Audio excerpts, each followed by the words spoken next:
जय श्री हरि।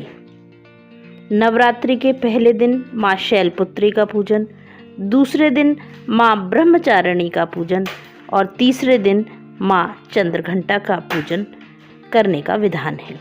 पहले दिन जड़ का पूजन, दूसरे दिन जड़ में चेतना का संचार और जीवन का प्रस्फुटन, तीसरे दिन संवाद या ध्वनि का संचार माँ के पूजन से स्थापित होता है। देवी माँ के माथे पर घंटे के आकार का अर्ध चंद्र सुशोभित होने के कारण उन्हें चंद्रघंटा के नाम से जाना जाता है। चंद्रमा मन का कारक है, जिसको माँ ने अपने मस्तक पर धारण कर रखा है। माँ का ये स्वरूप मन की गति को नियंत्रित कर उद्यमी बनने की प्रेरणा देता है। माँ चंद्रघंटा का वाहन सिंह है। माँ के 10 हाथों में से 4 दाहिने हाथों में कमल का फूल, धनुष, जप माला और तीर विराजमान है। 5वां हाथ अभय मुद्रा में विराजमान है, जबकि 4 बाएं हाथों में त्रिशूल, गदा, कमंडल और तलवार है और 5वां हाथ वरद मुद्रा में सुशोभित हो रहा है।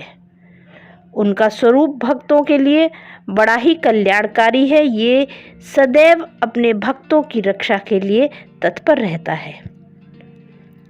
माँ चंद्रघंटा जीवन में परेशानियों को, अवरोधों को दूर करने की शक्ति देती हैं, मन की गति को नियंत्रित करती हैं। वह मन की भावनाओं को वाणी का स्वरूप भी देती हैं और यही ध्वनि हमें आगे बढ़ने की प्रेरणा भी देती है। साथ ही इस ध्वनि के प्रभाव से बड़ी बड़ी विघ्न, बाधाएं और शत्रु भी सामने टिक नहीं पाते। अतः देवी चंद्रघंटा हर परिस्थिति में सभी तरह के कष्टों से छुटकारा दिलाने में सहायक होती हैं। माँ चंद्रघंटा का तीसरा स्वरूप शुक्र ग्रह को नियंत्रित करता है।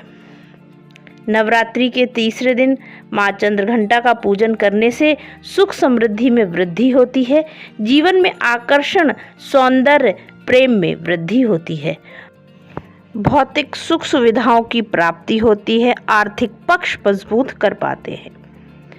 माँ चंद्रघंटा जीवन में गति देने के साथ साथ विघ्नों को हरती हैं। माँ का आवाहन, माँ को विराजमान कराना, अपने मंदिर में, अपने मन में ओम देवी चंद्रघंटाय नमः का जाप करते हुए माँ को आज के दिन सिंदूर, अक्षत, धूप, पुष्प अर्पित कर दूध से बने मिष्ठान का भोग लगाना चाहिए। माँ की कृपा से ऐश्वर्य और समृद्धि के साथ सुखी दाम्पत्य जीवन भी प्राप्त होता है। जिनके विवाह में कोई समस्या आ रही हो या आर्थिक पक्ष कमज़ोर हो, उनको भी आज के दिन माँ का पूजन विशेष रूप से करना चाहिए। माँ चंद्रघंटा ने जिस तरह से महिषासुर का संहार कर सभी देवताओं की रक्षा की थी, वैसे ही माँ के पूजन से जीवन में आने वाले कष्ट और व्याधियों का संहार होता है और माँ हमें हमारी लक्ष्य तक आगे ले जाने के लिए प्रेरित करती हैं, हमें रक्षा प्रदान करती हैं और उचित गति से आगे बढ़ने की समझ देती हैं, मन को नियंत्रित करती हैं। या देवी सर्वभूतेषु माँ चंद्रघंटा रूपेण संस्थिता नमस्तस्यै नमस्तस्यै नमस्तस्यै नमो नमः। ज्योतिषीय आधार पर शुक्र ग्रह को हम मजबूत कर पाते हैं माँ के पूजन से।